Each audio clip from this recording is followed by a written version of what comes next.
আমার মনে হয় যে যেগুলো হাইওয়ে রোডগুলো আছে এই রোডগুলোতে স্পিড ব্রেকারের সংখ্যাটা একটু বাড়ানো উচিত এবং যারা ড্রাইভিংয়ের সিটে বসেন তাদের হচ্ছে প্রশিক্ষণের তো বিকল্প নাই এবং পাশাপাশি যেটা হচ্ছে যে তারা কোনো টেস্ট করানোর সুযোগ আছে কিনা যে তারা মাদকমুক্ত অবস্থায় ড্রাইভিং সিটে বসেছেন কিনা এই জিনিসটা লক্ষণীয় করা দরকার আর কি, লক্ষ্য করা দরকার।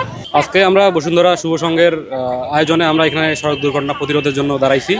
তো ইদানিংকালে দেখা যায় খুব বেশি পরিমাণে সড়ক দুর্ঘটনা ঘটতেছে, যেটা মোটেও কাম্য নয়। আমরা অবশ্যই যেটাই ড্রাইভ করি না কেন আমরা দেখা যায় ম্যাক্সিমাম ক্ষেত্রে বাইক দুর্ঘটনাটা বেশি ঘটে। আমরা বাইক চালানোর আগে অবশ্যই আমরা হেলমেট পরিধান করব এবং ট্রাফিক আইন মেনে চলবো।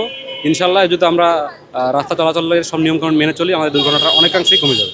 বসুন্ধরা টিস্যু, অশুদ্ধতার বিরুদ্ধে এক বিন্দুও ছাড় নয়। জীবন অত্যন্ত মূল্যবান এবং আমাদের অনেক সমস্যার মধ্যে সড়ক দুর্ঘটনা অত্যন্ত বড় সমস্যা।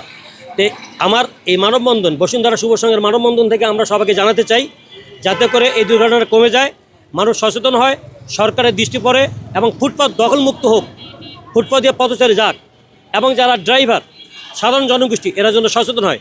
সর্বোপরি জীবনকে বাঁচানোর জন্য আমাদের প্রত্যেকে এগিয়ে আসা উচিত, কারণ জীবন অত্যন্ত মূল্যবান। যে সড়ক যে আমাদের সারা বাংলাদেশে যে সড়ক ব্যবস্থাপনা রয়েছে, ট্রাফিক সিস্টেম, এইটিকে আমাদের ঢেলে সাজাতে হবে এবং কার্যকরী ট্রাফিক ব্যবস্থা আমাদের এখানে তৈরি করতে হবে। পাশাপাশি আমরা যারা সাধারণ জনগণ রয়েছি, আমাদের সাধারণ জনগণেরও কিন্তু সচেতনতা সবচেয়ে বেশি গুরুত্বপূর্ণ।